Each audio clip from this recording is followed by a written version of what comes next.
आणि आता आपण थेट जाऊयात शिवाजी पार्कला। इथे आंदोलकांच्या भेटीसाठी राज ठाकरे पोहोचलेले आहेत। आज सुद्धा अत्यंत आक्रमकपणे शिवाजी पार्क परिसरामध्ये प्रचंड मोठ्या प्रमाणावरती युवा एकत्र येऊन आंदोलन करतात आणि इथे राज ठाकरे बोलतायत।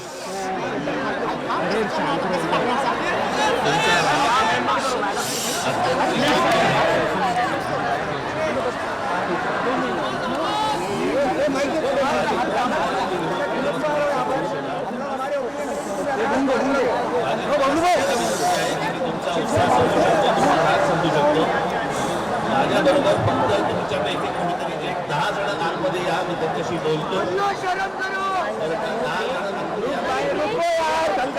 तुम्हाला सगळं काय ते सगळं सांगतो। ठीक आहे,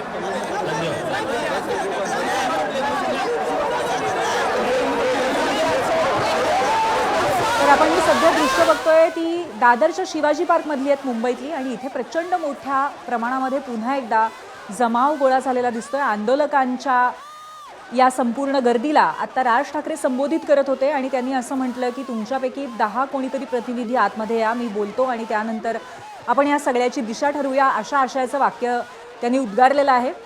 एकंदरीतच या कालच्या आंदोलनाच्या अनुषंगाने दिल्लीमध्ये जे जंतर मंतरवरती आंदोलन सुरू आहे त्या अनुषंगाने राज ठाकरे यांनी सुद्धा काल आक्रमक अशा पद्धतीचं ट्विट केलेलं होतं आणि सरकारला काही प्रश्न विचारलेले होते।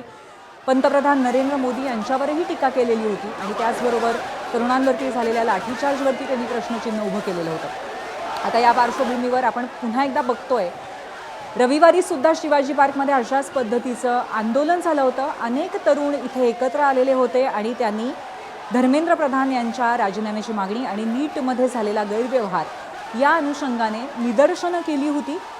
त्यानंतर मात्र या परिसरामध्ये कडेकोट बंदोबस्त होता आणि कोणीही आंदोलकांनी पुन्हा आंदोलनासाठी येऊ नये अशी व्यवस्था सुरक्षा यंत्रणांनी केलेली होती। पण तरीसुद्धा आज पुन्हा एकदा इथे आंदोलकांची गर्दी झालेली दिसते आणि त्यांना संबोधित करताना राज ठाकरे आणि शर्मिला ठाकरे या दृश्यांमध्ये दिसत आहेत। आणि त्याचबरोबर त्यांची कन्या उर्वशी ठाकरे सुद्धा इथे आहे।